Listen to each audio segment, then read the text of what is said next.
The views, comments, stories, and opinions shared within this podcast are my own or those of my guests, and in no way represent the views of the company or companies that I or we work for. All stories, events, and tales shared within this episode may or may not have happened in the manner in which they are told. They may or may not have even happened at all. The details have been changed to protect the innocent and the guilty alike. This is Squawk Ident.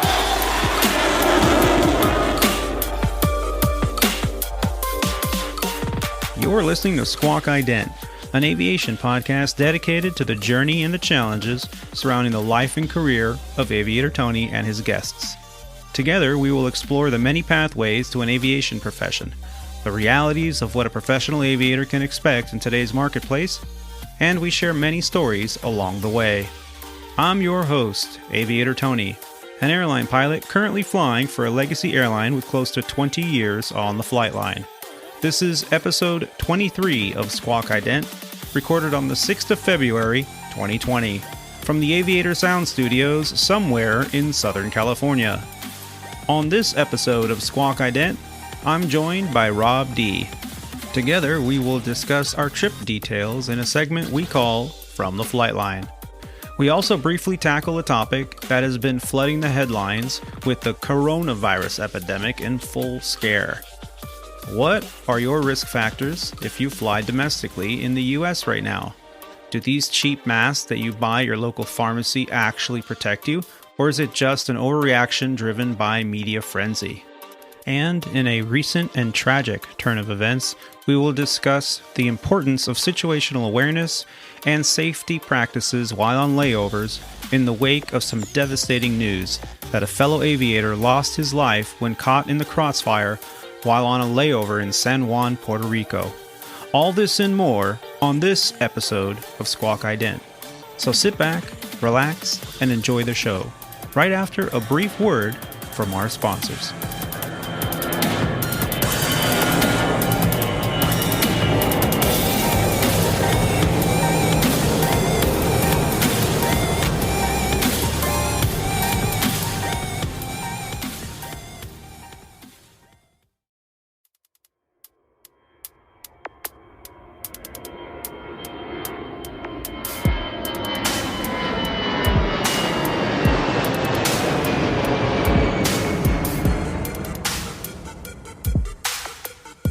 And ladies and gentlemen, welcome back to the show. Well, joining us on this episode of Squawk Ident from his chateau in Flower Mound, Texas, he's a former international and professional racquetball champion, a member of the 9G Club, an AMP and avionics tech, and currently a 737 pilot for a U.S. legacy carrier. Please help us in welcoming back to the show, Rob D. Rob, how are you? I'm doing great, Tony. How you doing? It's good to be back. Yeah, doing great. Yeah, it's good to have you.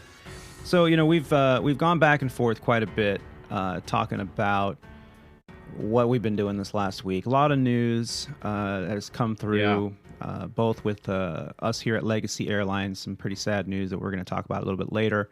And, noticing all these travelers for me at LAX, and you were talking about a little bit of DFW, having people walk around, everybody's wearing these masks, these dust masks, surgical masks, very paper obvious, masks.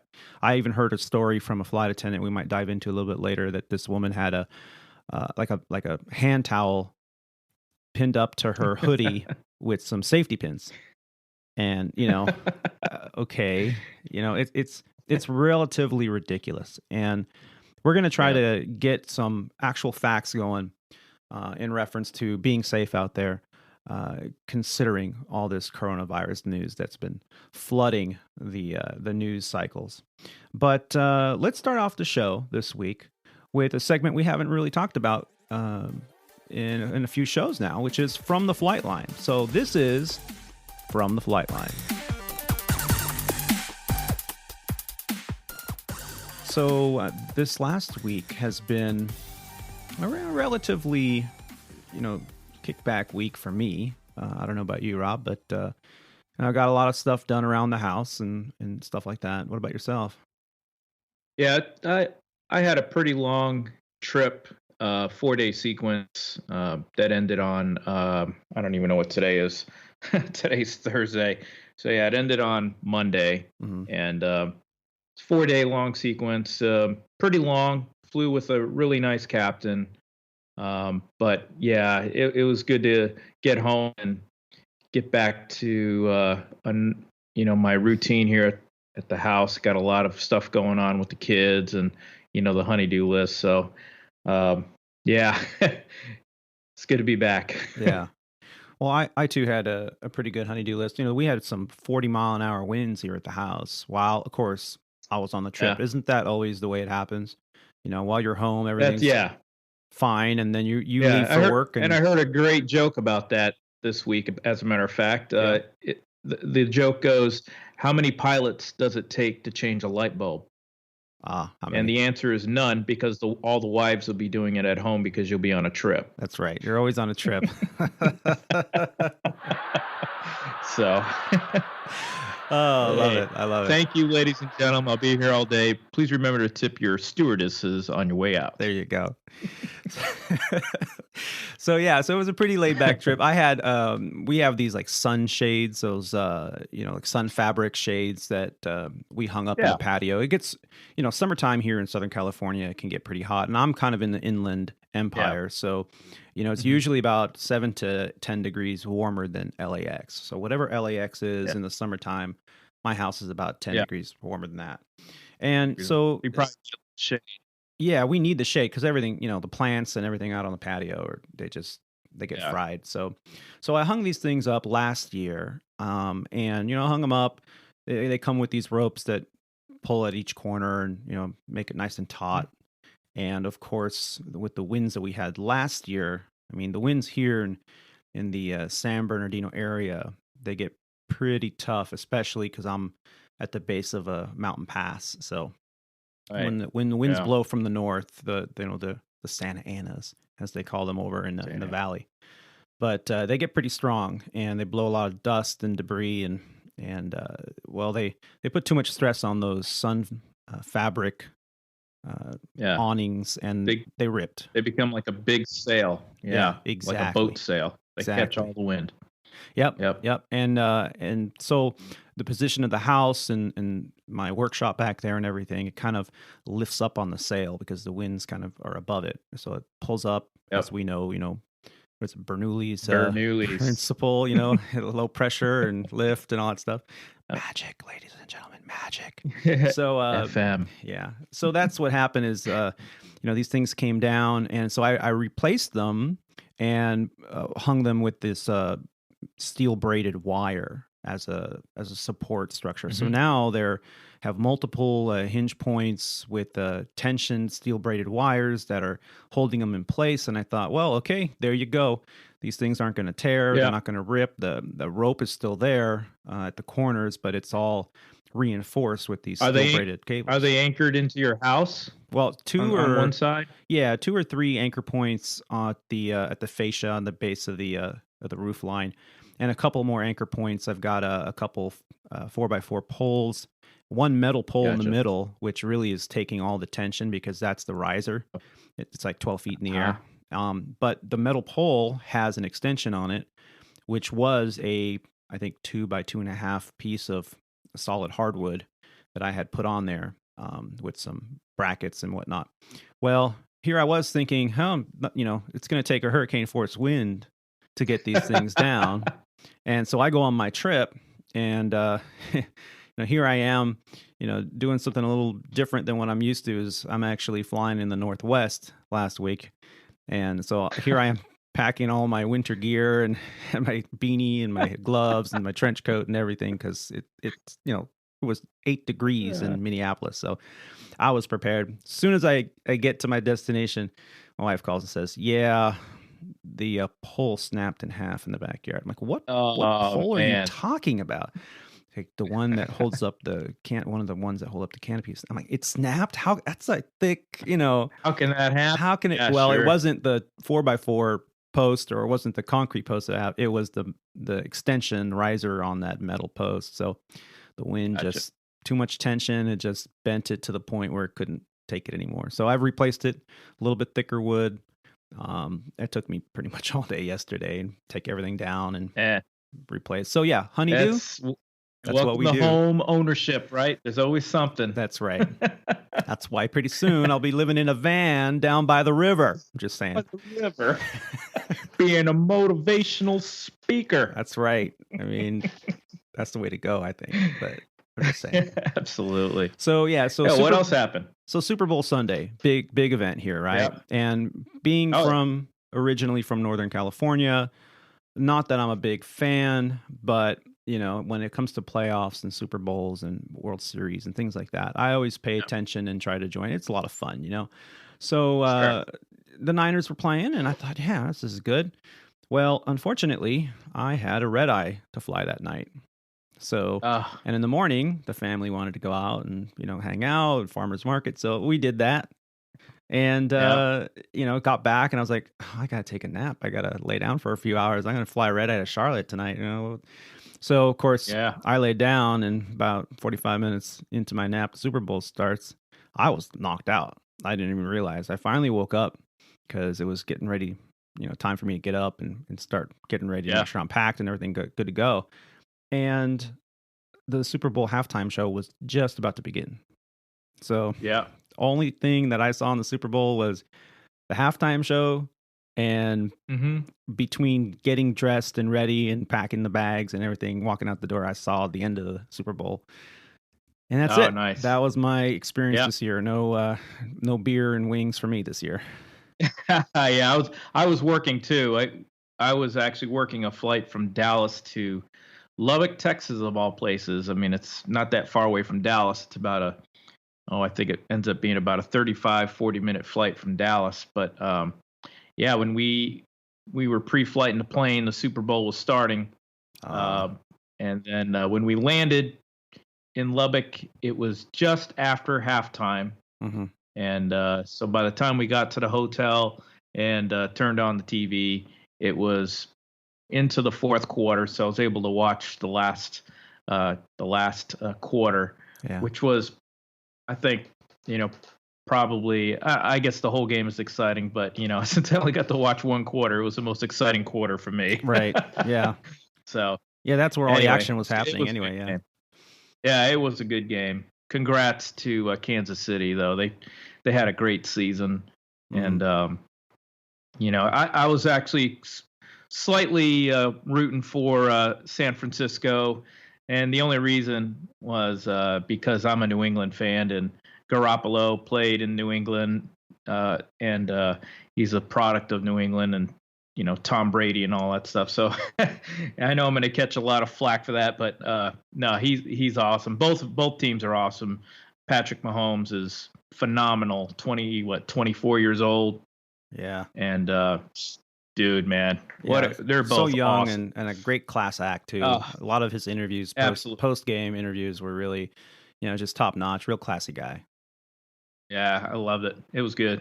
Yeah. So congrats. That's awesome. Yeah. So you were flying, and I was getting ready to fly. I drove out to the airport, and as I've started doing here in the last probably 4 or 5 months, instead of turning on the tunes on the radio, which is the same damn 5 songs over and over again, especially Southern California pop music stations, whatever, and it doesn't matter what you're listening to, whether that's hip hop, country, pop or alternative or whatever floats your boat. It doesn't matter. It's like commercial after commercial after commercial, and it's infuriating. It's just infuriating. So I'm listening to my podcasts. So I have a list of podcasts that I really enjoy. One that I'd like to just mention today is a really, really interesting podcast. It's been on the air for, I think, about 10 years. And it's put together by some guys that and a gal that talk about airline news that's happening like this last week. They talk about what they've been doing. They have meetups. They do a segment towards the end of their third hour, which is 3 hours. Most people I tell, listen to this podcast. It's really good. It's about 3 hours long every week. And they're like, what? 3 hours? That's too long. 3 hours. That's too. I'm like, listen to me. I said the same thing, but Right. To tell you the truth, Once you start, I have the can't stop. syndrome, man. I've got to listen every week. I'm hooked to it, and they're so Yeah, me too. charismatic. And I actually did an audio feedback for them, and they were kind enough to read it back or play it back on their show. And the show I'm talking about is called Airline Pilot Guy, and it's APG for short. And you can find them on airlinepilotguy.com. You can find them on all the other platforms that you listen to your podcasts, the Airline Pilot Guy, and they have a good way of telling stories about what's going on in aviation in the headlines, and they really spend a lot of time with listener feedback, and you get some questions out Yeah. there, and it makes you think. It's like, wow, and it's international. I mean, they got people calling in from all over, and so great show. Yeah, they do. Highly recommended. I know Rob and I have talked about it quite a bit. I enjoy it. Yeah, I enjoyed it. I've also watched bits and pieces of their live feed on, I believe it's Facebook Live, or maybe it's uploaded, but I get a notification when they're on, and if I don't have anything going on, I definitely sit down and take a listen and watch it. It just like Tony said, they have a really good format. They're very engaging. Like you start listening to them, and they're talking about a lot of things that we have similar common likes and dislikes. So it's really fun to listen to them, and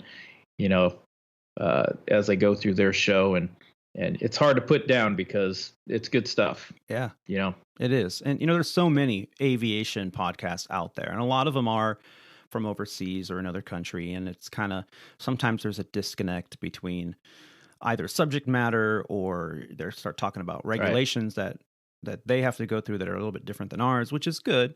But this show, it really is catered to a intellectual perspective on what's really going on, how the media 99% of the time has no idea what they're talking about. Right. Exactly. So, I listened to that. I got into LA, no problem. The weather was good on Sunday, and I'm walking through the airport and head down to operations, which is like we've talked about it a little bit in the past couple shows. And what do? We go to operations. We make sure our EFBs, our electronic flight bags, are up to date. Basically our tablet, our iPad is up to date with all the charts, all the company operations manuals are all up to date. And we also pick up flight releases, flight plans. Just like when you're a private pilot, you have to go through flight plans, you have to, all that stuff. But that's all done for you at the airline level, right? So we download all that, we check it. Usually the captain is the one that will contact dispatch and say, hey, I see there's some weather halfway through our route. And, why don't you add, 900 pounds of fuel so that we have a little extra buffer because what you gave me is okay. But, so that's the kind of things that are happening down in ops. Well, I'm down there. I had a little bit extra time because there was minimal traffic. Go figure, LA, thanks. And so I'm down there and I sat down and I'm just, thumbing through some stuff on my phone, both weather and some social media stuff. And across my phone on one of these Facebook feeds, I saw an Indonesian airline where they're deplaning by air stairs, and every single passenger is an Asian passenger coming off the airplane with a surgical mask and their, and their clothes. It looked a little cold there, so they had like jackets and stuff in their bags, and they're flanked with a dozen people in hazmat suits spraying them down with some kind of fog, some kind of obviously Purell. Some kind of chemical. And so I'm sitting next to a captain. She was getting ready to go to Auckland, so she was doing her pre-flight stuff going to Auckland. And I'm looking at this and my jaw drops and I'm like, really, is this the future of airline travel? And I show it to her. I'm like, can you believe this? Is this what we're going to start doing here? And she goes, oh yeah, we got sprayed down at Legacy in Auckland. And I'm like, really? And wow. She was a 777 captain, so she was telling me, and she knew the chemical name.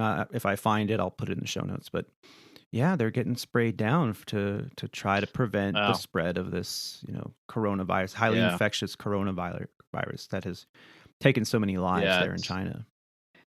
Yeah, it's definitely a serious thing now. With all these people dying around the world, and you can never be too safe, I guess. But man, Yeah. I don't know. I think there's I a just hope they balance. can control it. Yeah, exactly. There's a balance, and there's a fine line between fear and knowledge. And, Yeah. it is a very serious thing. It does spread Yeah. very rapidly, and we're going to get a little bit more into it later in the show. But, to start off a trip that way, it kind of messes with you a little bit. You're like, oh God, look Let at me these. guess. Let me guess. As soon as you sat down in your seat, you started wiping things down with all the alcohol cleaning wipes. Just Yes, kind of make sure that you take care of yourself. right. So they put the catering company that comes and services our aircraft, at least here at Legacy. I don't know what the other both regionals and mainline guys do, but they put a baggie of these alcohol cleansing wipes usually in the first class galley or in the cockpit. There's usually a stack of them, and they're there for your safety, so you can wipe down things like joysticks or yokes or push to talk buttons and controls and stuff like that. Right. So, and most people are pretty diligent when they first get on the airplane. At minimum, at least in the bus, we do the tray table because that's 9 out of 10. It's pretty nasty. So, so we wipe down that stuff, and I gotta admit, I don't always do that because I mean, if it looks clean, who comes in the cockpit but the pilots, right? So who's touching anything but the pilots? So it's not like we're in the public realm of the cabin, But yes, I wiped everything down, including the oxygen. When I checked the oxygen mask, I physically pulled it out and wiped it down in case I'm going to need it en route. Yeah, that's one of my first things I do too. So we don't have a tray, unfortunately, in the 737. Well, you've got one of those things in front of you. What do you call those things that got the looks like a handlebars? It's a yoke, Tony. It's a weightlifter. It's a yoke. A yoke. A yoke. How's that? Yeah. How's that work? Yeah. Very similar to your side stick, but what do you guys call it? Side stick? Yeah, side stick. Side stick. Clearly, I know what you're saying, but you must be yoking. Oh, ladies and gentlemen. Wow, I walked right into that one. Well, anyway, it's early in the morning, ladies and gentlemen, and my coffee quite hasn't kicked in. At least my third one hasn't kicked in yet. So I apologize. So we started out this trip with wiping everything down, and I met my captain for the first time, and real cool guy, real interesting character. He was telling me he was like a black belt in Krav Maga and martial arts, and and real healthy guy. Brought all the food and protein bars and healthy food and fruit and stuff with him. It was kind of cool to see someone pack food like that. I haven't seen that in a while.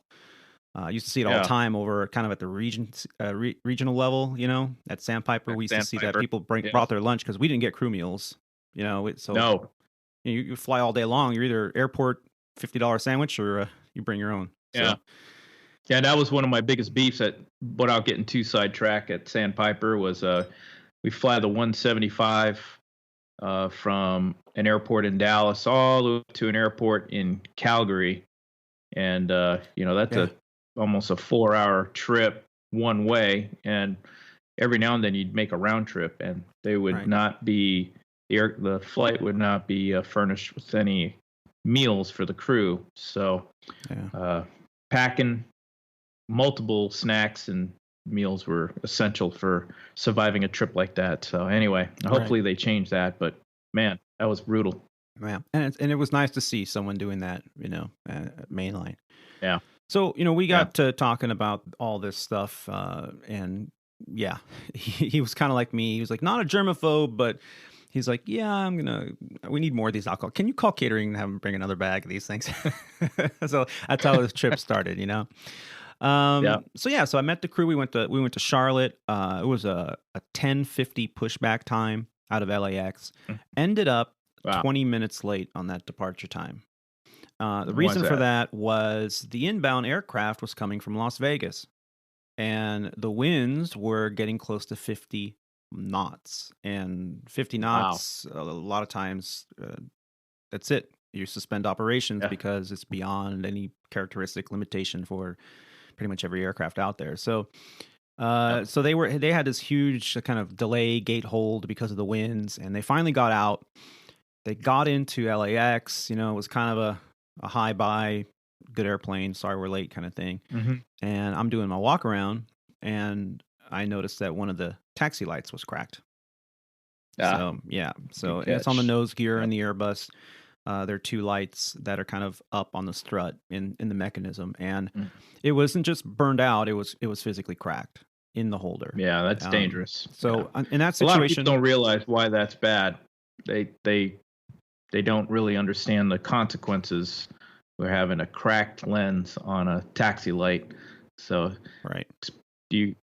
So you got to get that changed, because if that lens cracks on the taxiway, if that lens falls apart on the taxiway or the runway, that can now become FOD that can puncture a tire, can get ingested by an engine, or puncture a tire, blow up, get ingested by an engine, or get caught up. There's so many different scenarios. But anyway, you caught it, you found it, had maintenance take care of it. Yep. So I took a Nice picture catch. as a first officer. I took a picture with my phone, and I always try to get a really good picture so that when I come into the cockpit, I can show that to the captain, because it's the captain's responsibility and discretion to make sure that everything gets filled out correctly, and he wants to be able to pass along or write in the logbook exactly what the issue is, and so there's no gray area. That's right.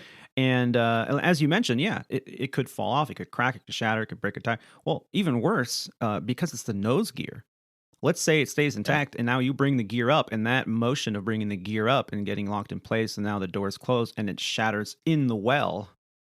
Now you could be puncturing your own tire, and then when you go to put it down, the most critical time is takeoff and landing, right? So you go put it down, and it's got a shard of glass in there. Yeah, obviously. Absolutely. So I showed it to him, and he's like, "Oh, you sure it wasn't burned out?" No, it's cracked. Here's the photo. I took it so that you could see it. You don't have to go out there.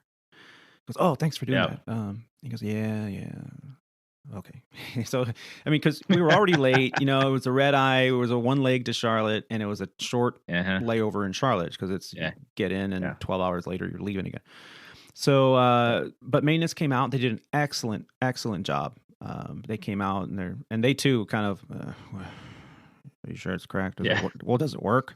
It's like, well, I don't know. Yeah, that's you the want other me to question. turn on a cracked bulb? Does it work? And he goes, that's the most frustrating question to me, is does it work? Well, the lens is cracked. It doesn't matter if it works or not. Right. Because that's not the point. Gotta fix it. Right. So then he goes, well, it's in the book, and presents the book, the AML, the aircraft maintenance log. For those of you listeners that don't know what an AML is, just a real quick one. An AML, every aircraft must have on board at all times during operation an aircraft maintenance log.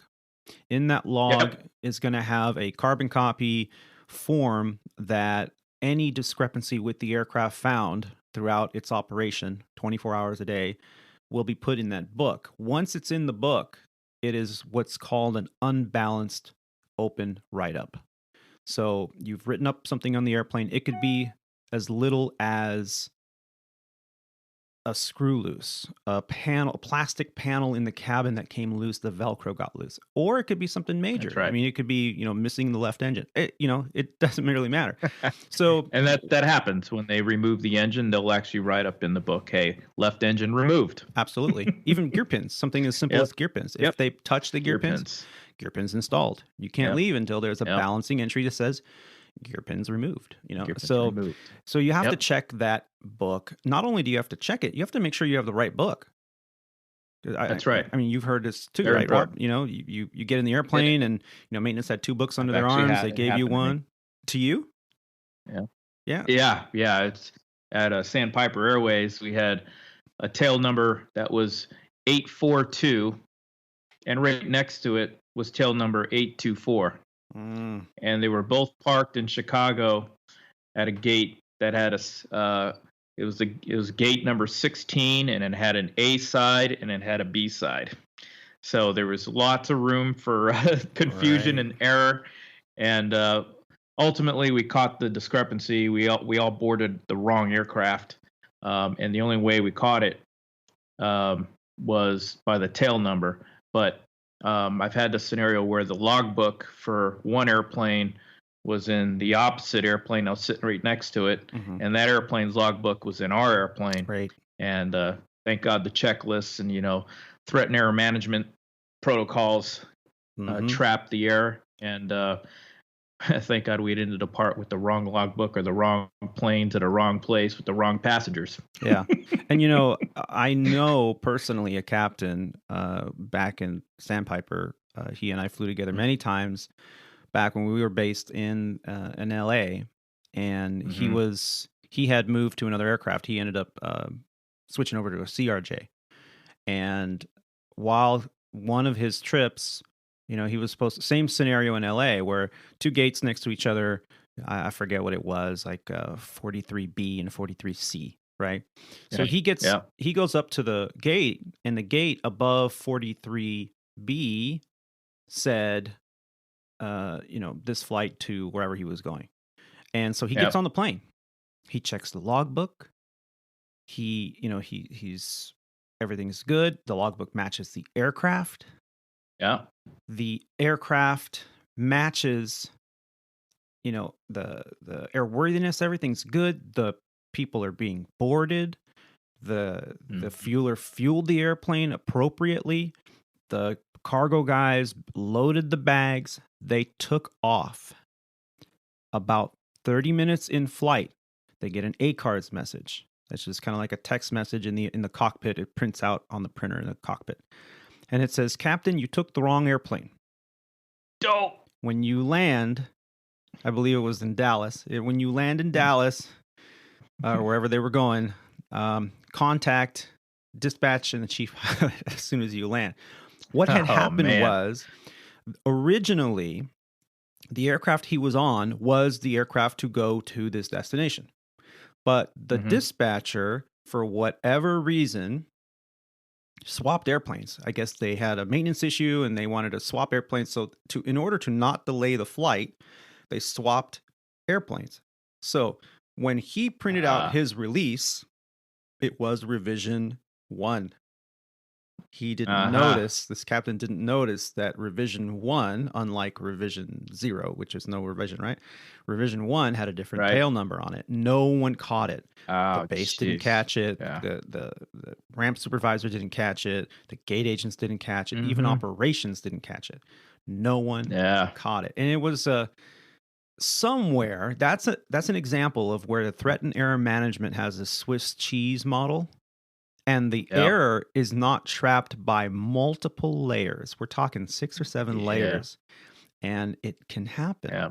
So it can happen. The moral is, make sure, it doesn't matter if you're a captain or FO, if you're flying a 121 operation, make it a habit that you do every flight where you check the paperwork and you check the logbook and you check the tail number of the aircraft. Those 3 things need to match before you even sit down in the cockpit, because that's a bad day, right? That's a bad day. Yep. Yeah. And it's on our checklist.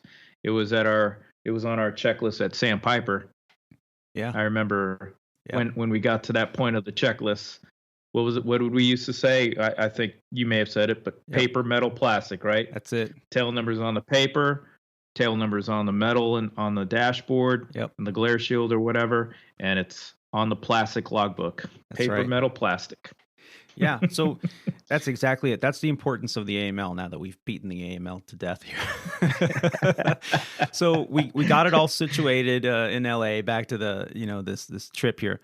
So we take off, and, okay, now we're about 20 minutes late. That's not bad, and we get up to altitude, and it's about 30 minutes into the flight. Now it's like I think a 4-hour and 30-minute flight it was to Charlotte that evening on Sunday. And about 30 minutes into the flight, we get an ACARS message. And we both, the captain and I, we were both looking at it in disbelief when we read it. And it said, "Captain, this is so-and-so from dispatch. We believe you have a passenger, a 16-year-old minor in seat, whatever it was, 25F. We believe this person may be a victim of sex trafficking." Oh, my. And oh, my. Both of us, you're you swallow, and in your gut you feel this feeling of, oh my God, this sucks, So Yeah. we know that the flight attendants at Legacy Airlines have been very well trained, especially in the last few years, in relation to sex trafficking and how to deal with the situation. But really, Right. and we've Very mentioned this serious problem before, for sure. absolutely. And can you imagine? I mean, I've got a daughter, and I know you've got Couldn't daughters, imagine. and you just, Yep. it's one of those Oh, things man. where you get both angry and protective at the same time. And but until you're faced with the situation in real life, you really don't know how you're going to handle it.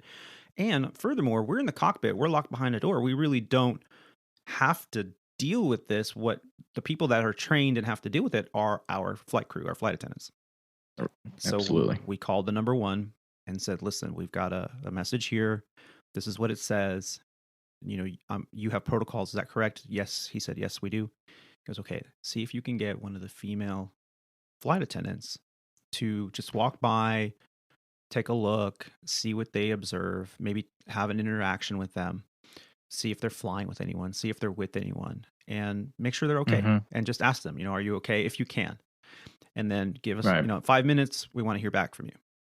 So 5 minutes goes by, and he calls back and he goes, yep, I had, the number 3 flight attendant go back there. She said she's traveling by herself.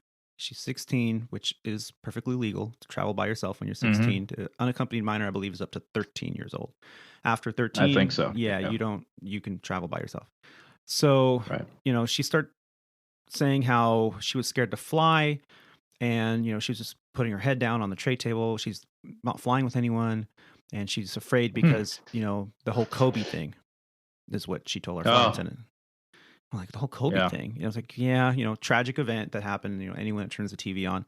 We try to stay away from those kind of stories here at Squawk Ident, simply because we try to keep the journey, the focus, and the positivity in the airline industry, and the hurdles and how to overcome them as our focus. But this is, where her mentality was, and so we kind of kept an eye on it. Well, 30 minutes goes by, and we send a message back to dispatch saying, okay, we've done an assessment. She's traveling alone. She does not seem to be under any kind of distress. Do you have any further information for us? Are you going to have someone meet the aircraft when we get there? What's going on? Yeah. And information the dispatcher, or instructions for you. Yeah, something. What do we do? And the dispatcher replied back with, we've determined that this individual, the information we initially got was not 100% accurate. This individual was a victim and was rescued and is now going to a home or a shelter in Charlotte. And they're going to have people meet her at the gate in Charlotte and escort her to the shelter because she's a rescue victim. Oh, wow. And man, just felt a lot better that, okay, she's safe. That was my number one concern. Yeah. As it was my captain. Definitely. He was very, very attentive to the situation. And, just it's a real problem, a very big problem. And if you go to Las Vegas and into the bathrooms, you've seen it in the stall, see something, say something. Well, there's a picture, sex trafficking is a major problem in Las Vegas. If you see anything, say something. Here's hotlines and everything. And what I'm going to do is I'm going to look for the hotline number and put that in the show notes as well. That's a good idea. Good thing That's to have a great on your idea. phone. You never know. And if you ever seen the movie Taken, that's kind of how I wish I could handle the situation if that ever happened. Liam Neeson, I think is his name. Yep. I have a very particular set of skills, and I will use these skills. Right. Yeah. Unfortunately, I am nowhere near that skilled or trained like he is. So right. I saw him at the airport in LA a couple years ago. Did you? Yeah, he was being escorted. Not bother him or anything, but that Sure, guy's tall. Yeah.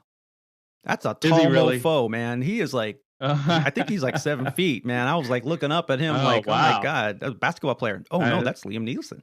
Wow. Oh my goodness. Wow. That's cool. That's a big Nice. guy, too. Yeah, he's a good actor. I like his movies. Yeah, absolutely. Absolutely. So that's the Cool. excitement So I had, you know. yeah. The next day was pretty simple for us. We did like a one leg to Minneapolis, where I think when we landed, it was pretty cold, but the next morning was like 16 degrees. Um, Ooh. and we could not find where to pick up the hotel van to save our lives. Minneapolis is a little challenging. Yeah, For we had to go that. If you have downstairs through the tunnel, then up, but then we went up the wrong escalators and had to make a phone call. And they're like, "No, you're in the wrong place. Go back down the escalators." And oh my! And then okay, where's the van? The van's not here. We're like, well, they were there, but the other people that were in the van didn't want to wait, so we have to send it back for you. And 35 minutes later, it's like 6 degrees outside. And we're like, what the hell, man? Yeah. Yeah. Well, I remember. I think it was episode. Was it 20 when you were in Miami, and I was in Minneapolis, and that was my prominent gripe about being in Minneapolis was it was like 6 or 7 degrees outside, and I wasn't I wasn't ready to do anything outside because it was just so cold. Yeah, so brutally cold.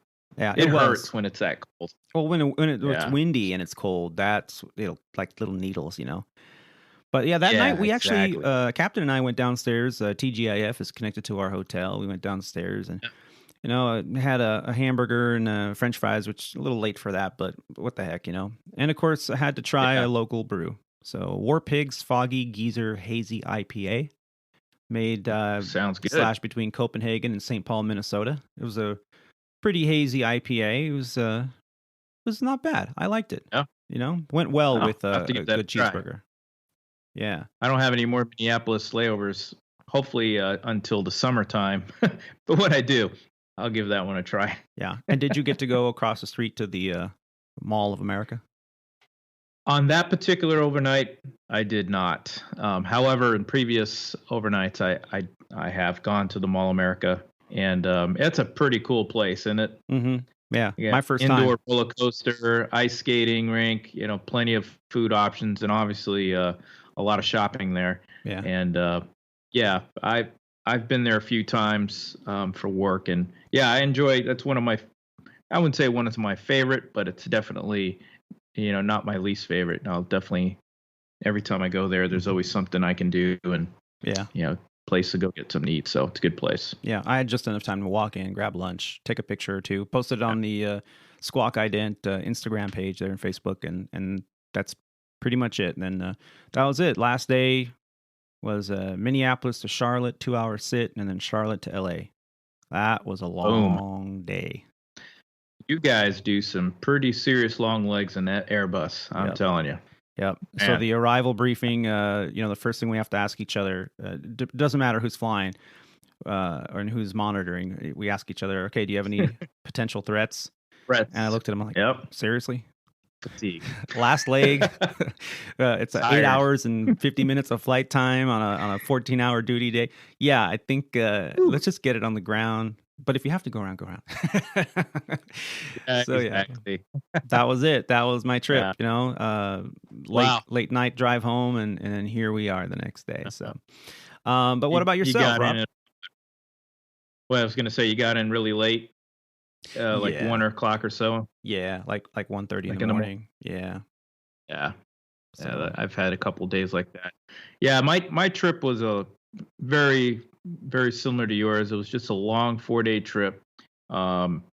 It's I was flying with a soon to retire captain, and I think he has 4 months to go, 3 months to go, something like that. So he was not ready to retire. He was very, very I'm not sure if I know what the right choice of words to say here, but he was, he loved his job. He loved to fly, and he was looking for something to do when he retired that kept him in flying. He was thinking about trying to become a sim check airman or go to work for flight safety, or even if he could fly for like a 135 or Part 91 company. But bottom line was he loved his job very much. He said he flew the Super 80 for 20 years or so. Nice. And he was a sandpiper original flow through, I guess we'd call that. Oh yeah. So 2010, so he 2011. Yeah, flow through. Yep. Yep. Well, yeah, 1999. Yeah. Oh, real I think it was. original, like Yeah. 99 prior to, Long yeah. time ago. Yeah. Yeah.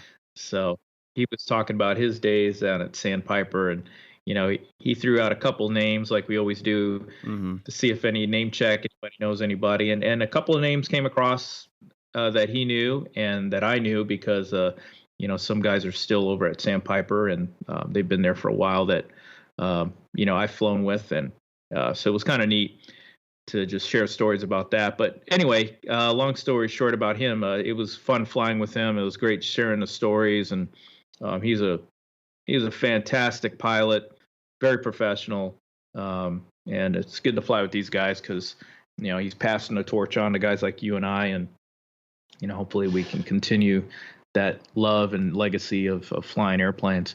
But yeah, we were started out our 4-day with just a quick turn to Austin, and then we ended up flying out to Sacramento for an overnight, and so had a fairly early start, nothing too crazy. I think our show was like 8 o'clock in the morning, and then so by the time we got to Sacramento, the time change, it was only like 1:30 in the afternoon or something like that. But you had the 2-hour difference, so you're looking at a 6 or 7 hour day.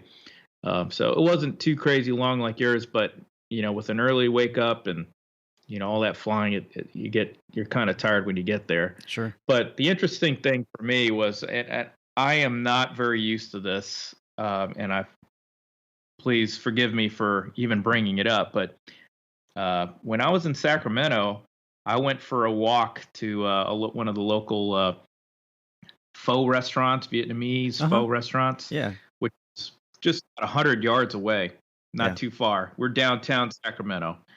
And man, I got to tell you, it is very, very obvious and is very prominent how many homeless people are living in the streets out there. Sacramento has really blown up over the last 10 years. And 100-yard walk, I've got asked 4 times for money. Yeah. And I feel bad for these guys and some of these people. So unfortunately I couldn't help them out. But anyway, that was just something that just I couldn't get over. Thinking about how these people got into this situation. But anyway, that was something you kind of have to deal with when you're going on these overnights. Kind of need to make sure you're you kind of get the lay of the land, familiar with your area. If you're not familiar, make sure you find out what's in the area from the hotel or from fellow crew members. Just be safe when you get out there. And anyway, so that was that. Good restaurant, though. I don't even remember the name of it, but man, that stuff was spicy. Yeah. There's a large community, Vietnamese, in Sacramento. And a lot of those homeless, it wasn't that bad I know growing up there, it was never really that bad. Sacramento, big jazz festival in Sacramento every year. Highly recommend. Used to go. There, don't they? What's that? Don't they have? Do they have a big school there too? Don't they? Is it Sacramento State or? Yeah, Sac State and then Golden State Warriors. They're up there in Sacramento. Yep, basketball team. Yeah, dude. Cool. It's a nice downtown. I like it. Just kind of have to navigate accordingly. Yeah. And you raise a good point, in which we're going to be talking about here in just a little bit. That's right. Is to really know your surroundings. As a crew member on a layover, you're in a strange city. Even though you've been there maybe a bunch of times, always use the tools and the training that you may or may not have had, which we'll talk a little bit about today, on always not just looking over your shoulder per se, because that's a passive way. You need to really take an active part in being safe, especially on a layover. So absolutely. But yeah, absolutely. So I'm sorry you got to see that. A lot of times the homeless, what these cities will do, the municipalities, the big cities like Oakland and San Francisco, Berkeley, they'll gather up the homeless from the shelter, or, charter a Greyhound bus or something, and they'll bus them out to, any community that will take them.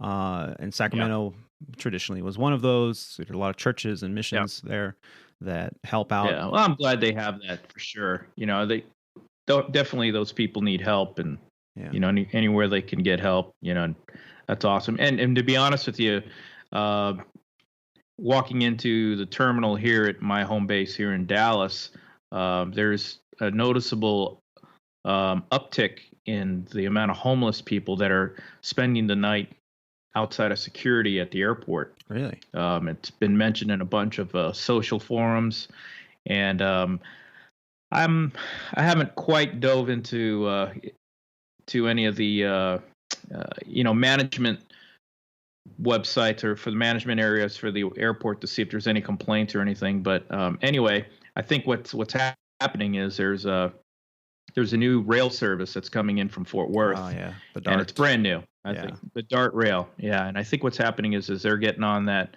rail service in the evening times, and they know that they can come to the airport.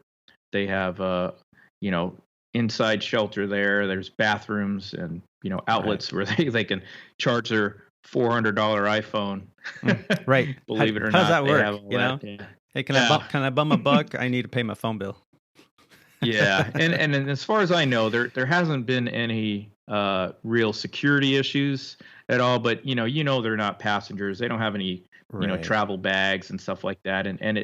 And unfortunately, just due to the the environment these poor people have to live in, they when you walk into the terminal, you can tell it smells. It's kind of a foul body odor stench. But anyway, I hate talking about it because I feel bad about it. But anyway, it's a problem. Moving on. We need to fix it. And talking about it does help. But so moving on. And it's just they're hanging out at the airport there, so it's kind of rough when you walk in. You're like, oh man, these poor people sleeping on tile floors. So but I guess it's better than being outside.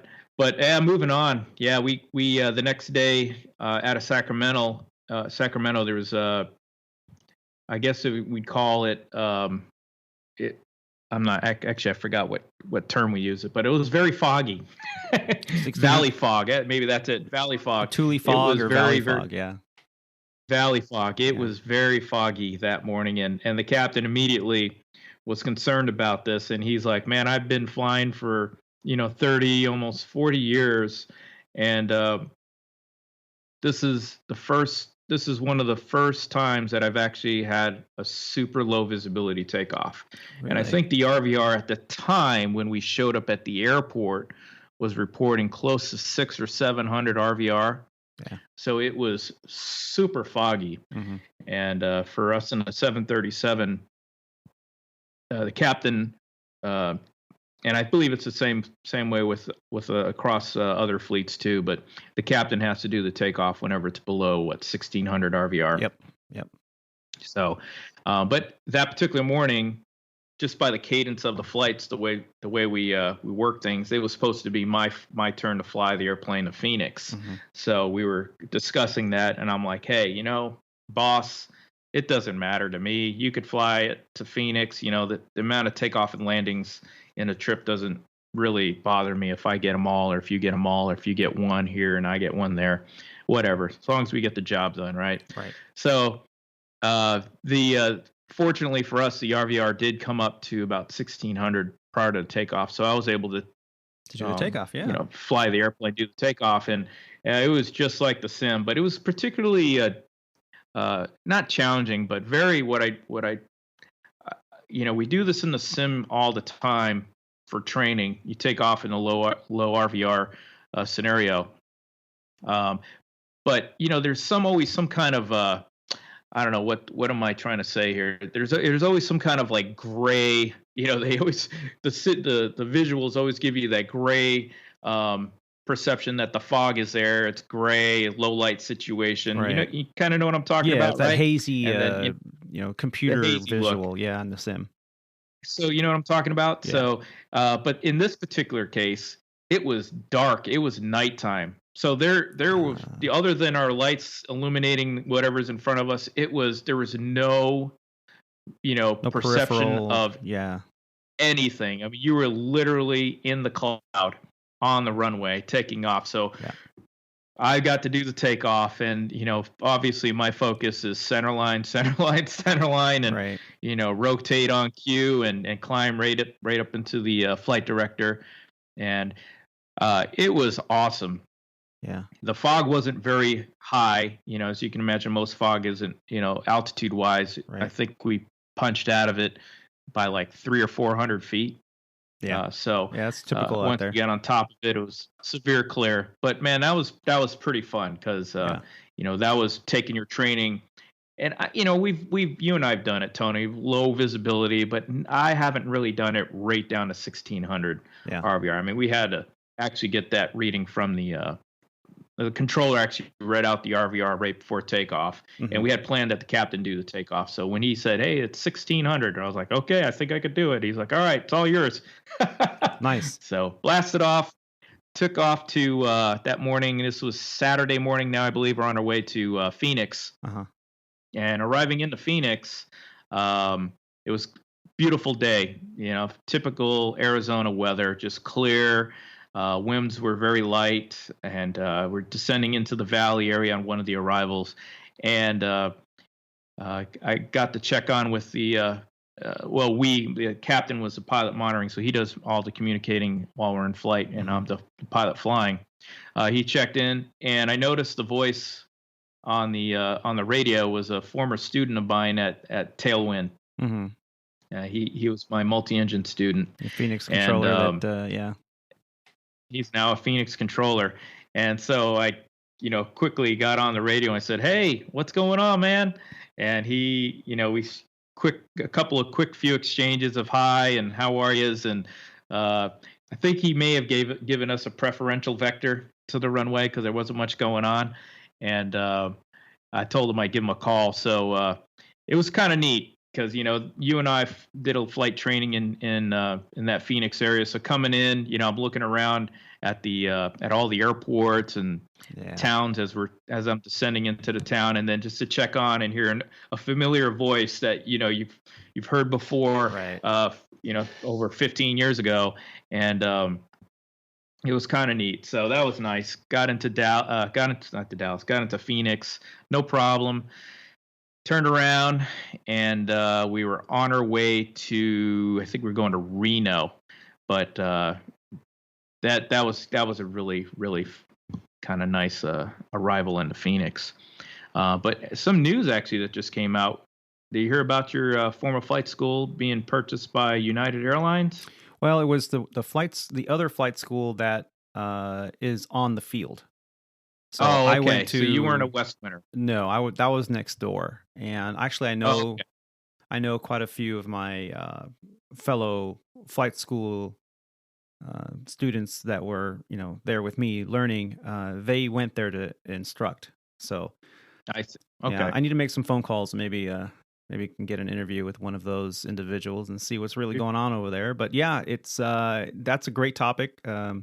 That we can dive into on another show where we can give it some proper time. But yeah, we've talked about it before, the future of the airlines and the regional airline model, the hub and spoke system, flying 50 or so passenger aircraft. That is working right now, but it's not sustainable for the future simply because the number of pilots that are getting their commercial certificate or their ATP certificate has diminished significantly in the last even 5 years because of things like, economics and how expensive it is and how easy or hard it is to get a loan or, and then to get out of that and then go make less than the national average for a few years while you're trying to catch up, with a 6-figure loan over your head. And I mean, it's ugly. Yeah, it's tough. So this was always kind of in the works. The rumor mill has been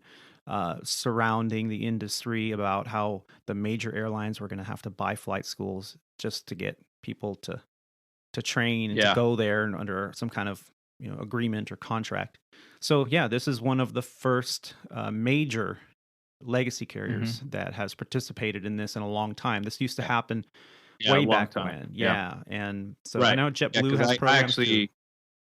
Yeah, I think JetBlue has a program, and back for a brief amount of time, I did go to that Delta Connection Academy, or formerly Comair, which was owned by Delta Airlines. And but yeah, a lot of those flight school pilot factories, or whatever you want to call it, seem to disappear after 9/11, and the interests and everything like that. Just like you were talking about the economics and the stuff like that, a lot of those flight schools just disappeared. But I thought that was interesting news, and yeah, right, we should talk about it at some point at a future show. Give it its due time. Yeah. So I want to definitely have a discussion with that. I'm going to bring in, when we do that episode, if hopefully you'll be available for that, I'm going to bring in another former guest on the show who is working with me to work on the future of where we're going to be collecting these new pilots, because the model is just, it's not working anymore. So it's not sustainable. I'm happy to say that our friend Max Friend is going to be joining us. Hopefully the three of us can get together and have a good conversation on that. The only other thing I wanted to talk about, is a little bit about this coronavirus epidemic. I mean, it's in full scare mode right now here in the U.S. It is a very serious problem. Later in the week, we're going to bring a special episode of Squawk Ident where we're going to bring in a guest that is a doctor of pharmacology who is going to talk a little bit about her opinion and her knowledge of what's going on and how to protect yourself here in the U.S. Now, no one here in the U.S. has died from this virus. More people in the U.S. have died from the common flu than this thing. I think the last news report that I read early this morning was either 9 or 12 U.S. people, or here in the U.S., have contracted it, and they evacuated American citizens out of China. And there are two aircraft that are specially equipped aircraft with people that have clearly the bio protection. Biosuits and all that, yeah. And one of them went to an Air Force base in California, and another one went to an Air Force base somewhere else, I think. Of those people, they're all, being quarantined on the base. And I think there's only a child that has a fever. They don't even know if it's this. There's further testing. So I'll look at it tonight and see if I can get more information on that and pass that along too. But what we have time for today is to just talk about what we're seeing so far. And what you were telling me a little bit about your experience, what did you see on your trip this week? Yeah. So throughout that 4-day sequence, mainly in Dallas, because that's the big international airport, and Phoenix was the other international airport that I was flying in and out of this week. There was a noticeable difference in the amount of people that were wearing the surgical masks as you walk through the terminals, and I gotta admit, most of them were of Asian descent. At least it appeared to me, but it was just so amazing, the uptick in the numbers of that, which, I guess, you can never be too safe about that. If you read some of the articles or recommendations that have been disseminated throughout our company, emails and messages and stuff like that, and then just reading through some of the articles, I guess that they want you, if you have to sneeze, sneeze into your sleeve or something like that. And I guess this is going to help. But anyway, there was a lot of people out there with those masks on. I don't know, what'd you see? I was expecting to see an uptick, as you mentioned, just coming out of LAX. And LAX, I don't know what it is about the culture here in Southern California. Usually, we have a lot of flights going into Asia, Hong Kong, and whatnot, 777 that leaves every evening. And what I have saw was, it wasn't just people of an Asian descent wearing the mask. Now, in the past, I've heard some kind of negative stereotypes about that.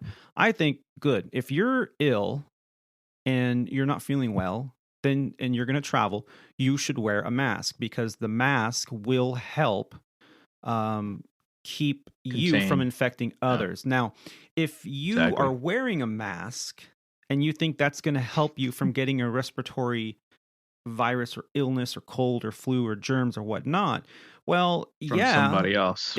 if it's the right mask, okay. But if it's a, I don't know, this kind of cheap cloth or fabric or paper or Yeah. surgical mask, if it's not Yeah. an N95 mask, which is a 3M filtered Yeah. mask especially made for this, it really isn't going to be doing the job. And then you touch the mask, right? So if you Right. touch the Your mask when you're hands. taking Yeah. it on and off with your hands, and then your hands are touching surfaces, and then those surfaces might be containing a virus. Infected. And now you touch Yeah. your face, as most of us do 10 to 15 times, in an hour. An hour.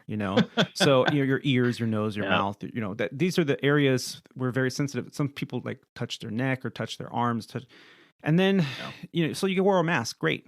Okay, so now you're touching the mask, taking it off. Yeah. One Yeah. flight attendant that I had this week was telling me how somebody had that towel pinned to their hoodie, and then she came by. Would you like something to drink during the flight? She's like, "Oh, I'll take a Coke." So what did she do? She handed her the Coke, and she lifted up this towel over her over her mouth, and she drank the Coke, and then put the towel back down. It's like, okay, you're kind of defeating the purpose here, But I did see people walking through the terminal, white descent, not just white, not just Asians, but like every ethnic culture. Oh, yeah. Maybe 20%. Normally, you see like 2-3% of people wearing a mask in an airport. Hey, that's fine. And most of the time, they're of Asian descent because they're coming from a culture where spaces, their personal space is much smaller than us Americans.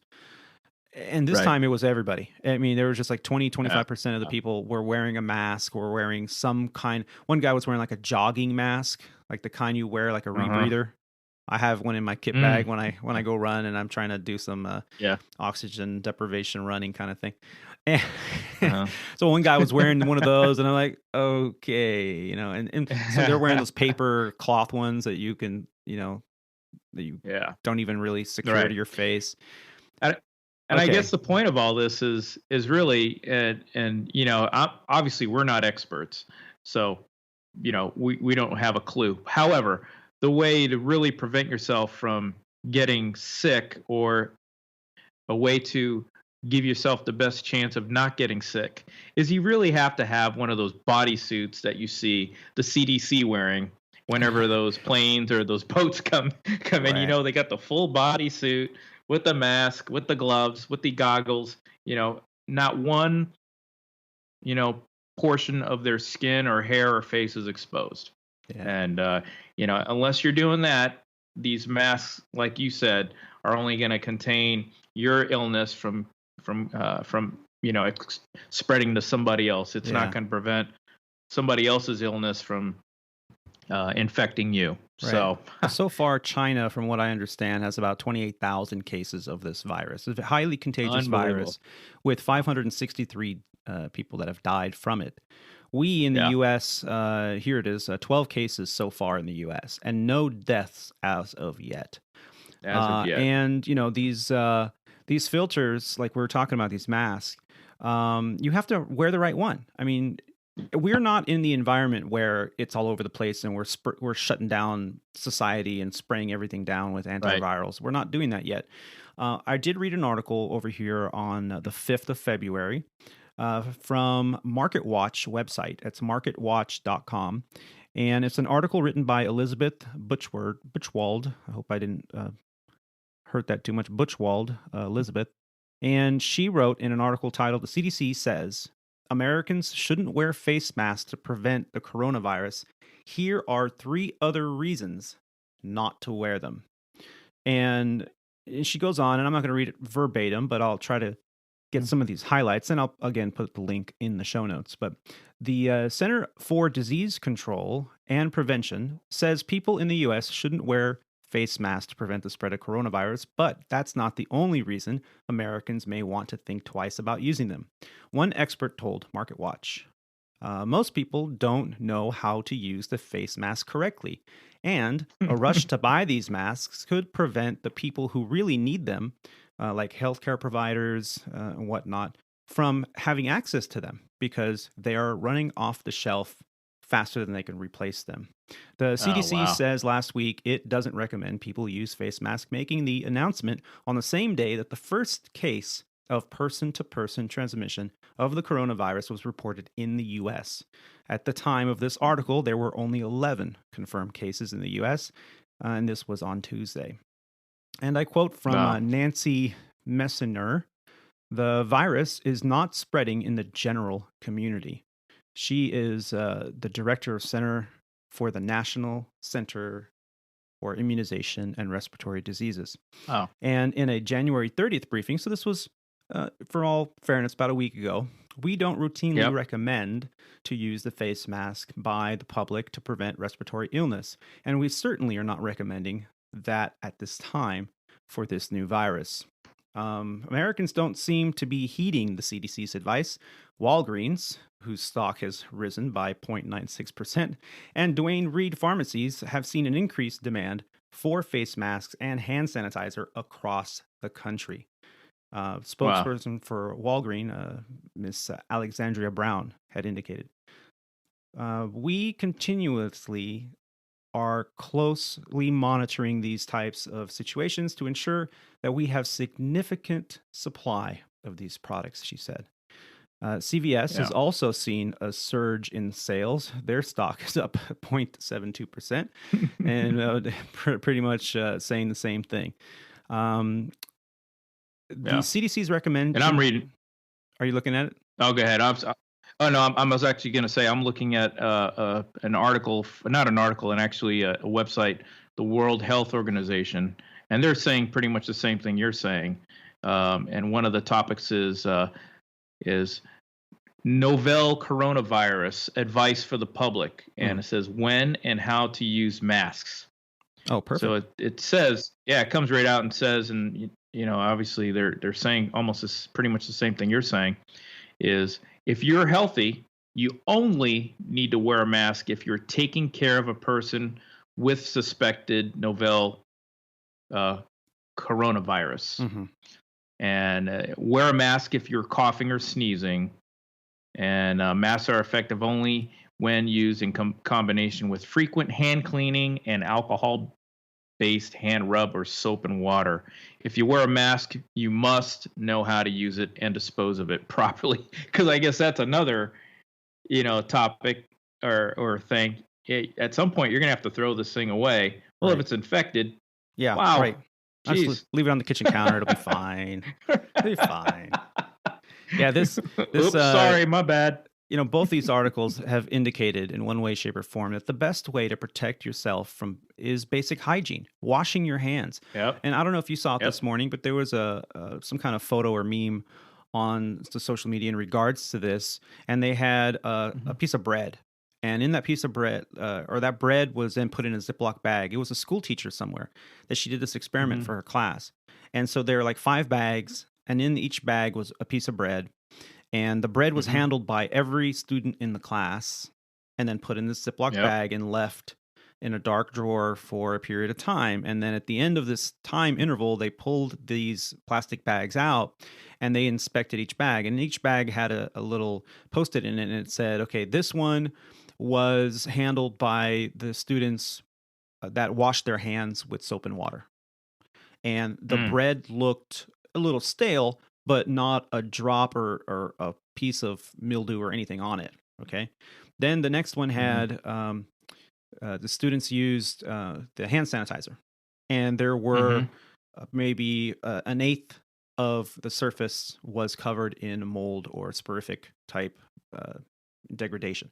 Wow. And then they kept going, and it said, okay, here's the hands were just wiped on a napkin after eating, and then they handled the bread, and it was just like covered in mold. And boy! So like all these little different things, and it just went to show you that even the hand sanitizer had its flaws. But washing your hands with soap and water, with warm water for a minimum of 20 to 30 seconds, prior to rinsing, that was really the best way.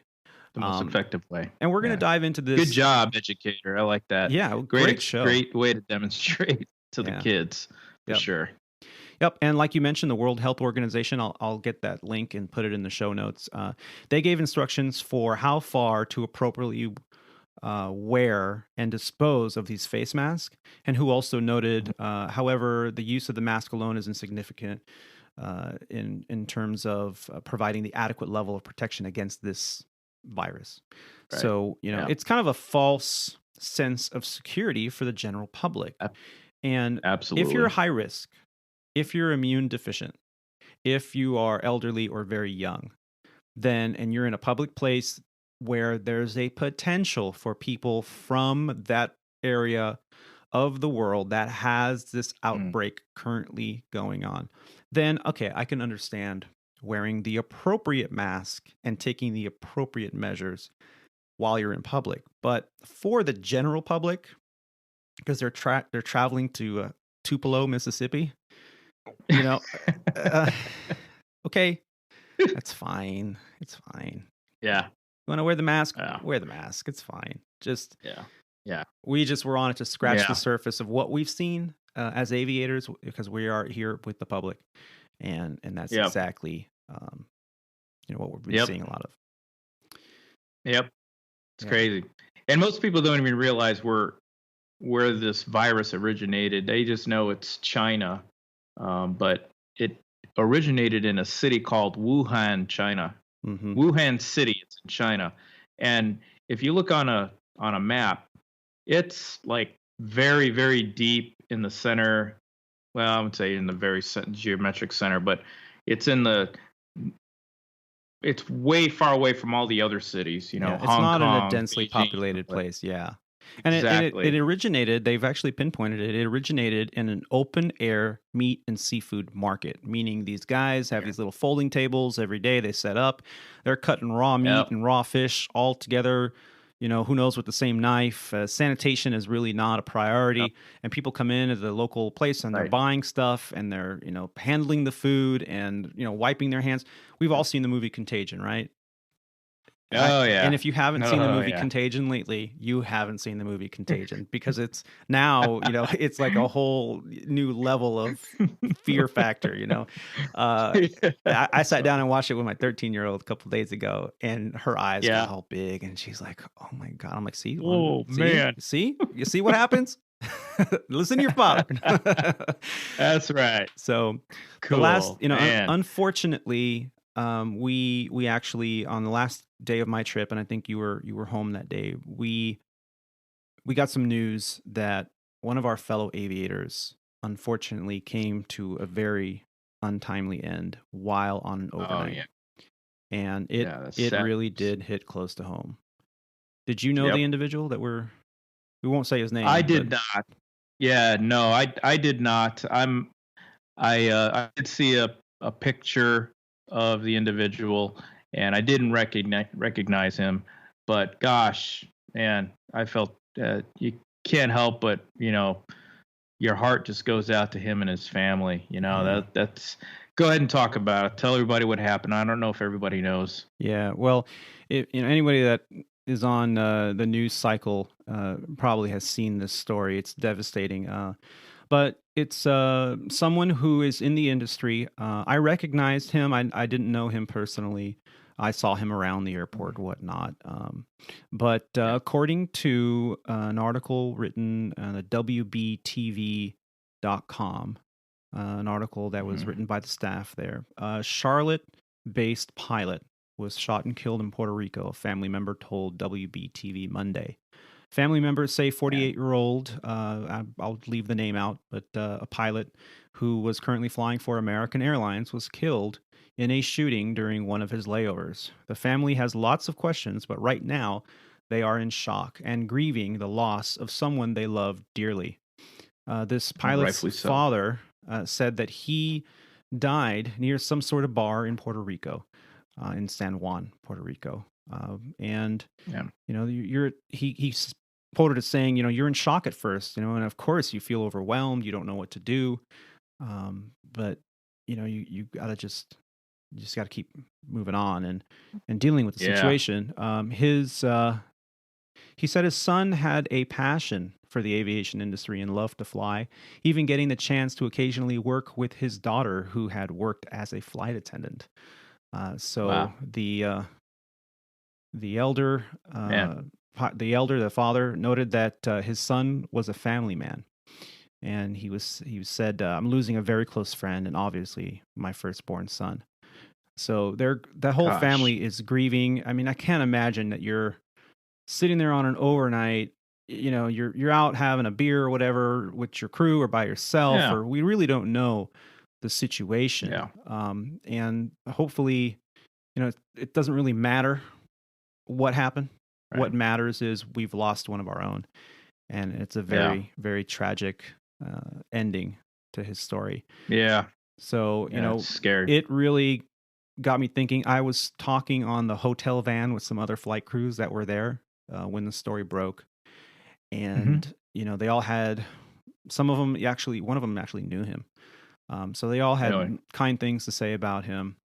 And, you know, we were just there. I was there in Puerto Rico last month, went to Old Town, Old San Juan with my captain, Wow. had a great day out there. I was aware simply because before we left the hotel, I made sure I asked, you know, is there any area we're going to run from here to here? Is there any area we should avoid? You know, I made sure I had the hotel phone number in my phone, that it worked. I had I took all the precautions that I would normally take when I'm in a place that I'm not familiar with. However, I mean, this really could have happened to anyone, because this individual, from what I understand, the situation, it's still evolving on the story of what happened, but he was outside of some kind of club having a cigarette.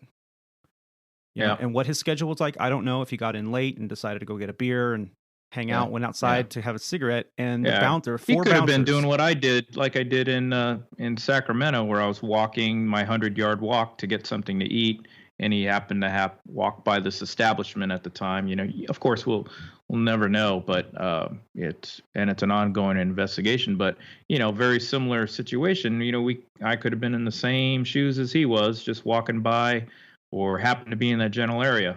Yeah. When it. Yeah. Yeah, absolutely. I guess.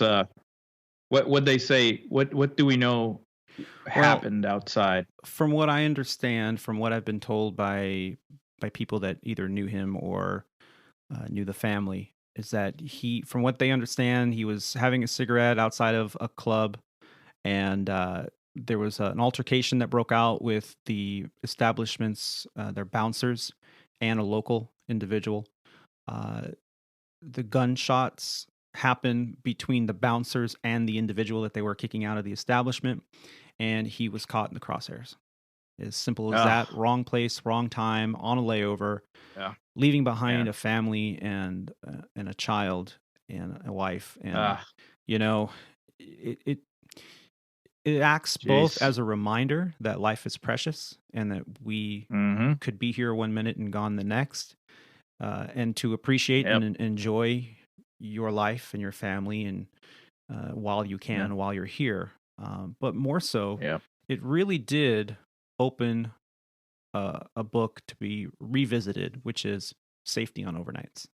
Safety, for sure. Yeah. And I've had the privilege to be trained a little bit in my history of my career field about security. The Concord, California Police Department had some training for a former employer that I was working for, for about 3 years. Every season they would come in and train all of us. I was a security supervisor for the Concord Pavilion outdoor arena concert arena. I was, you know, teenager, 19, 20, 21 years old. And, you know, I got some training back then, and of course, through our company and through the company before the one we were working now, we also received some extensive security training, security protocols. Most flight attendants receive very extensive security training. But what they don't really talk about often, or at least I think often enough, is security while you're on a layover. You know, how often do you see one of the members of your crew say, well, I'm going to go, you know, out and grab a bite to eat, and they'll leave the hotel by themselves at night. It's like, Right. what are you doing? Yep. You know, Yeah. even if I'm tired, if I have a crew member that says, "Hey, man, I'm kind of hungry, but there's nothing here at the hotel. I'm going to run across the street." I'll say, "Oh, do you want me to go with you?" Even if I'm tired, Yeah. because you know, Yeah. I would like somebody to return the favor for one, but Yeah. I just, you know, you Yeah, have it's to watch tough. your back. And you have, like we're probably going to get into, but you really just have to know your surroundings. You know, if you're unfamiliar with the area, and you know, you're saying you're going to go out and get something to eat, well, hopefully you've done some research, or you've talked to the front desk, or you've talked to another crew member about that. But at least, you know, get a sense of the area before you head out. And make sure another crew member knows what you're doing and where you're going, at least generally, because that they can, you know, if they know about it, they can say, "Hey, don't go in that direction. Go in the other direction." Yeah, like I did you know what I before mean. that And then run. if something does, yeah, exactly. And if somebody knows where you're going, at least if you're not back, they have an idea of which direction you went initially. At least, you know, that's always something. Is a good general security precaution to go to. But also another thing, Tony, is never tell, you know, never tell anybody outside of your coworkers where your layover is at in the particular city. Yep.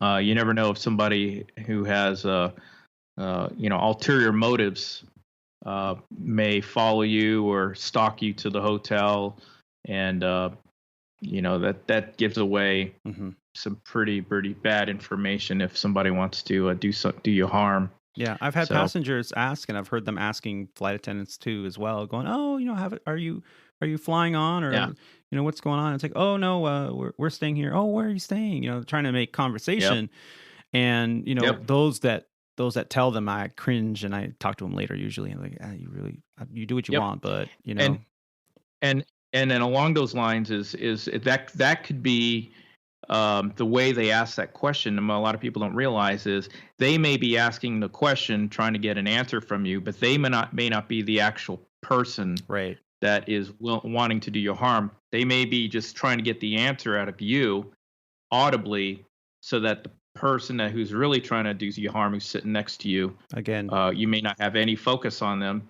You'll never even recognize them, but because you were talking to this individual, you know, that next person may want to be the one that does you harm. So again, reference to movie Taken, right? Exactly. Keep it hush hush. That's how they got them. We stay at a nice place in a hotel somewhere that I don't even know. Yep. So, you know, Aviator Tony and Squawk Ident tips, and Rob D, I'm sure will agree with me. Here's some tips that when you're traveling, when you're, you know, whether you're a airline crew or not, these are some tips that we've done a little bit of research on and found to be helpful. Do your research before you travel. You know, first rule, safe travel. Don't be ignorant to where you're going. You know, find out where it's safe, accommodations are, you know, maybe even take a look. Google Maps, everybody's got Google Maps. You know, you can easily type in, you know, police station or anything, and kind of know where you're going before you go there. Try to blend in with your surroundings. How many stories have you heard over the years where, you know, some pilot's watch or some flight attendants' jewelry was they're mugged for their jewelry or their watch, or, you know, they took their wallet, you know. A lot of pilots they have a real wallet and a fake wallet. And on the layover, they'll take this little, you know, fake little wallet, and they'll just put money and an ID and maybe one emergency credit card that they have on speed dial to lock it out in case they get, you know, mugged. Most people won't take your phone, but that's kind of happening too nowadays with these expensive phones. But so have that. Maybe leave the wallet in the safe in the hotel room, and take the fake wallet and put it in your front pocket. Don't flash your wealth. Obviously, you know, you're going to pay at the bar. If you know the bill's coming, don't pull out your wad of cash or your wallet at the table so people behind you can see. Just kind of like do it under the table on the sly, or maybe go to the bathroom, and while you're there, put the money in your front pocket. So, especially when you're in another country, you never know. Stay safe in the transportation. How many people get on the crew van every day and don't put on a seatbelt? And how many times have you heard the hotel van getting sideswiped in an intersection on the way to the Absolutely. airport or on the way. It happens. It doesn't happen very often, but it happens. So stay safe. Be aware. If the hotel van doesn't have a working seatbelt, take an Uber and submit it, or take a cab and submit it, because the company will pay. You will not have to pay for it. Because if you just take a picture that there are no seatbelts in this van, I'm not riding in this van. Now, whether you and wear it or not, that's up to you, but it's got to be available to you. And this, that's something that's a good point to bring up. And now I haven't done the research to find out if this is true or not. However, I did. My wife is in the insurance field, health insurance and everything like that. So she did mention to me at one time, a long time ago, that a lot of people may not realize that if you're traveling in a vehicle company time and you don't have your seatbelt on and you get into an accident, the insurance companies may not cover your injuries because you weren't taking the appropriate safety precautions. Now, I don't know how true that is, but there may be, it's like one of those clauses where, was the airbags working? Was the anti-lock brakes working? Blah, blah, blah. When you got into the accident, were the seatbelts working? Were they not on? Why are your injuries so drastic when, everybody else who had their seatbelt on only had, whiplash? So anyway, that's something that, there's no reason to test that one out. Just put on your seatbelt. Right. You know what I mean? Yeah. So, and it really is what else? A simple way to kind of protect yourself. Another thing, keep your belongings safe. So, you're at the hotel and you decide, I'm going to go downstairs and grab a bite to eat. Well, you left all your bags and everything just, strewn across the hotel room floor or on the bed or whatever. And if you have a laptop with you, or, I often travel with the mobile sound studios gear. And so it doesn't always fit in a safe, and not every room has a safe. So, I try to be discreet about it and either put it under my dirty clothes or, make sure the laptop's put in a drawer somewhere. So if somebody does come in and toss the room, it'll be they'll either have to be really, really quick and get in, get out. And I also sometimes, and not always, but sometimes, if I'm in an area where the hotel might be a little shadier than expected, I'll leave the TV on, low volume, but I'll leave the TV Make on, it sound leave like the lights on, there. right? Or I'll close the door and leave the fan on in the bathroom, so that if somebody opens the door, they think somebody's in the bathroom, kind of thing. Little things like that. I also learned, like, if you're in an overnight, let's say international overnight, which you certainly do a lot more of than I do, but like I remember a few years ago when we were with Sandpiper Airways, we were going to I think it was Chihuahua, and there was a lot of cartel activity going on in the region. And one of the things that somebody said was a good idea was, obviously you got to choose when is a good time to do this or not, but do not put a do not disturb sign, little hanger on your door, because that's an indication that somebody is there, or somebody may be there, or somebody's living there. Right. If you had a door that doesn't have one, it's hard to tell, hey, somebody's there. So if a cartel dude was here to try to, targeted you, that's one way to, I don't know, just so many different scenarios, but, saw you walking back from, a restaurant or something like that, or your flight attendant, they could easily find your room with the do not disturb thing on your door. But also know where your nearest location or phone number to nearest, like, international U.S. consulate or embassy. Yeah. I always had that in my phone, even going to Canada, as simple as Canada, because you never know. You're out there, some major event happened, you had no idea. And now you're like, wait a minute, I'm a U.S. citizen, so have that. If you're traveling, like, say, Colombia, I was supposed to go to Colombia last month. And just have the number in your phone before your trip. It doesn't take long. You could Google it, And most people don't realize either. I found out this too when we were traveling with other crew members internationally, is you remember your U.S. driver's license doesn't mean anything over there. Right. It has to be a It passport. doesn't identify you as nothing. Right. So yeah, your passport is your only identification. That's why you don't use your driver's license going through customs. It's Yes. you got to have your passport. Which is another topic for a show. We now as aviators that use what's commonly known as KCM or known crew member for a portal to go, get through security quickly. In the past, you can use your driver's license and your KCM and your badge, and you needed those three things. And now, starting, I think it's October of 2020, if you don't have a federally approved driver's license, and if on the corner of your driver's license, it right now it says federal limits apply, that means you can no longer use that at KCM. Now, granted, we all are supposed to have our passports with us at all time. It's part of the prerequisite, at least at Legacy Airlines. So, but be cognizant. You might need to upgrade your driver's license. So be ready for that. Yep. And the last few things that we'll talk about before we wrap it up today is, always have an emergency plan on hand. I personally like to have my captain's phone number in my phone. So you never know. Just even if it's like the flight got delayed or canceled, and now I can text them or text her and say, hey, what's the plan? What do you want to do? Manage your money, obviously, and keep track of your health.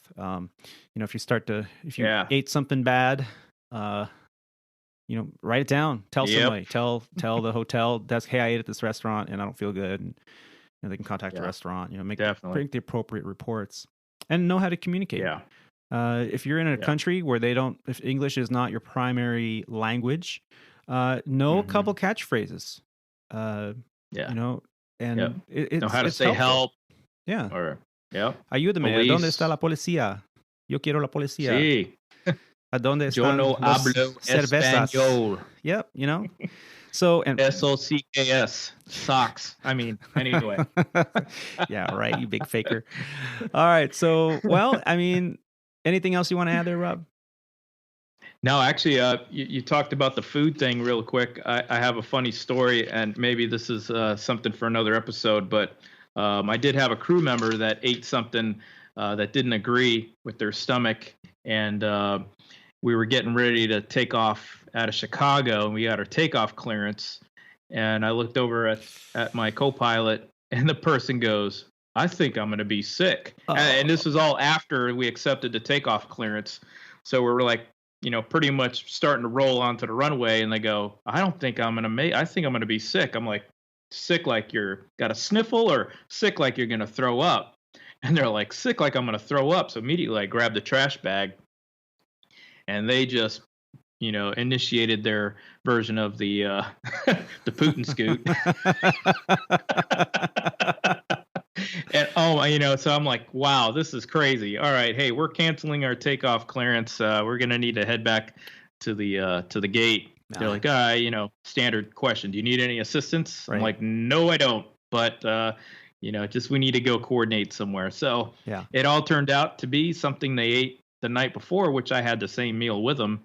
Well, not the same exact meal, but we had a very similar meal, and I think they had heartburn, which turned into indigestion, which turned into a stomach thing. So anyway, now here's an interesting. You're telling me this story, and I'm thinking, oh my God, how terrible! And I've been there too. I mean, nothing that major, but I've been there where I was like, I need to go. This is not. We can't take the takeoff clearance. We got to go. And it's a terribly embarrassing thing. But when you got back, did you happen to fill out any reports on the canceled takeoff? You did. Yeah. So I had to fill out 2 reports because I had a sick crew member, and I did have to cancel the takeoff clearance. So obviously they both referenced each other. I had to fill out reports for that. And I don't know how I made it happen, or even if I had anything to do with it. But in communication with the company, I told them, hey, if we can get the standby, a pilot out here, we can still make it within our duty day and duty time to the destination without any further delay to the passengers. Yeah. And believe it or not, in like the 20 minutes of the time it took us to coordinate that with ops and get back to the gate, we had to get fuel also because we had gone below our minimum takeoff fuel. We had a new pilot, and we were able to complete the flight, without any further delay. But oh my gosh, yeah, that was quite an experience. I don't know if about you, but I tend to feel sick when somebody else is getting sick in front of me. Yeah. Yeah, exactly. So I had to refrain from paying attention. I was looking out the window, smelling the gasper vent as much as I can, because it penetrates pretty quick in there, even though the vents are open full.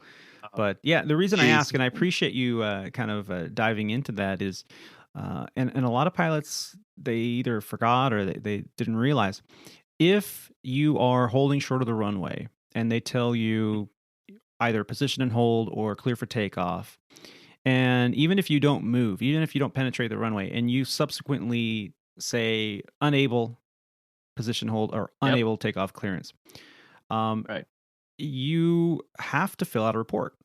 It's required. Yes, you do, because it is it's basically a canceled takeoff. Because if the FAA, or not the FAA, the air traffic control. Thank you. If ATC says cancel takeoff clearance, then you've been issued a takeoff clearance or cancel position hold, maintain position. You are now, you've been cleared for takeoff and you had to cancel it. They want to know why. Because not only it's something they track that stuff for case studies and stuff like that in case something happens. Exactly. But yeah, I think you're about to talk about that. They track it, and 9 times out of 10, they'll ask you if you don't divulge the information right away. Hey, can I ask for the reason of the the cancellation? Right. And you have to tell them whatever your situation is, obviously. Sure. So, and you had an incapacitated crew member as well. So with an incapacitated crew member, you also have to fill out a report on that, and that's actually pretty major there too. Yep, sure was. Yep, because they've signed at that time what we called the fit for duty. Mm-hmm. Something happened post fit that made you guys no longer fit, or made him no longer fit. No longer fit. Yeah. Yep. Yeah. Good. So that was a good learning thing though. Gotta always be learning, I guess. Yeah, always getting good at filling out reports. Mm-hmm. Yep. And reports are no big deal. You gotta declare an emergency. Just declare the emergency. I mean, absolutely. You could always undeclare if you have to. Well, yes and no. Can you undeclare an emergency? It depends. It depends. If there were some situations like where you have a weather emergency, like you're about to fly into a thunderstorm and ATC can't clear you left or right because he's too busy with other airplanes. You just, hey, I'm declaring an emergency. I need to turn right to stay out of this thunderstorm. There's captain's authority deviating from the last clearance. And then once you finally get back on track, you can say, all right, I'm undeclaring. We're good to go. So I've had one captain do that once before. Yeah. Yeah, there's some situations. Yeah, I think that would be acceptable, but it's like, oh, we have an engine failure. I'm declaring an emergency. Oh, well, we restarted the engine. It's fine. I'm undeclaring. No, you can't do that. No, you can't do that. No, that's good. Well, Rob, hey, it's been great. We've gone well over our allotted time, and we really didn't even get to everything we wanted to talk about. So but hey, great having you on the show as always. Thanks for helping me out on Squawk Ident. If you check out the website under the Squawk Ident crew tab, you now see a nice photograph of a young individual who has been joining me on the show now, Mr. Rob D. And go check out his bio there. Ladies, he is taken. I'm sorry, but come check out the website. And there's now some audio feedback tab there on the contact us tab. So go check that out if you'd like to leave Rob or myself some feedback. Feel free to do that. Well, Rob, another good show. Yes, it was. Thanks for having me back. It's good to be back, and I love talking about this stuff with you, Tony. I can't wait to see what we do next. Absolutely. Awesome. All right, bye everyone. All right, take care. Ciao. Well, ladies and gentlemen, thank you again for listening to Squawk Ident. How are you enjoying the show? visit the updated website at www.aviatortony.com. That's Alpha Victor 8 Romeo Tango Oscar November Yankee.com. And make sure you bookmark to your home screen. There, you can check out unique episode cover art produced independently for each episode. You can also get your favorite Squawk Ident gear under the Pilot Shop tab. You can also become a contributor to the show by clicking on the Become a Producer tab on the bottom of the homepage or on the Anchor.fm page. And we're very excited that now, through the Contact Us tab, you can leave a 90-second audio clip that'll be emailed directly to Aviator Tony. And if you'd like, we could even air your feedback on the next episode. And if you're on the social media, that's either Twitter or Instagram or Facebook, you can follow Squawk Ident Podcast or Aviator Tony and Squawk Ident. I also want to give a shout out to Breaker Podcast and Dom Z. He has been podcasting now for quite some time and has always been available to answer questions I've had throughout the time that I've been producing the show. And I just want to say a big thank you to Dom Z. Well, how did you like it? Next up, coming up on the next show, we're going to have some conversations more about this coronavirus information. We're going to try to get as much info out to you as possible so that you can be informed as you're getting ready to fly about the country. I just want to also take this time to say thank you to all of you for taking the time to listen to this grateful aviator. Big thank you to Rob D as well for joining me on the show. We're going to be hearing a lot more from him in the future as well. So, keep the dirty side down, be safe out there, and take care of each other.